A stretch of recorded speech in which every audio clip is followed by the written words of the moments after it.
Nagtataka ba kayo kung bakit madalas kapag meron kayong mga plans, tapos sinabi nyo sa ibang tao, bakit hindi siya natutuloy?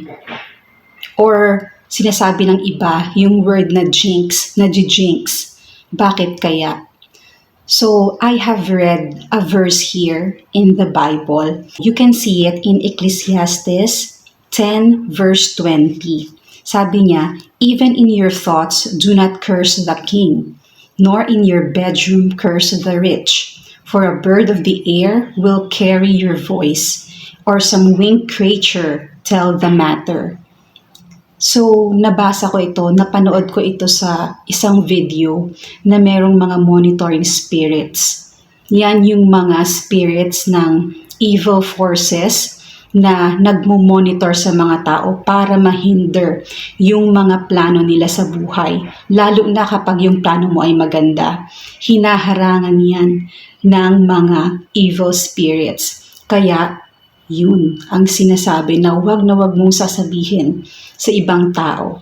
Kaya pala, sa Nehemiah, nabasa ko din dito na sa chapter 2, verse 12, Then I arose in the night, I and a few men with me, and I told no one what my God had put into my heart to do for Jerusalem. There was no animal with me but the one on which I rode.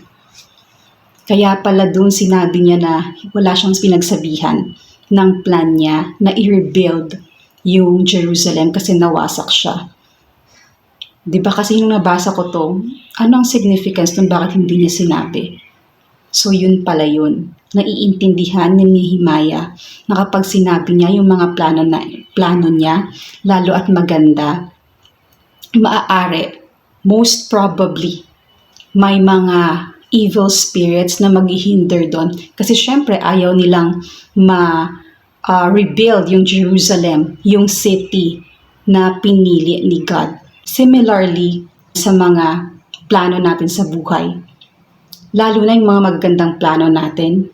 Kaya kapag meron kang mga plans, wag mo nang sasabihin sa iba. Kahit pa friends mo yan, family members, wag mong sasabihin. Kung very excited ka na i-voice out yung mga gusto mong gawin kasi natutuwa ka nagre-rejoice ka. Gusto mong i-voice out. Just say it to the Lord. You say it sa prayer mo.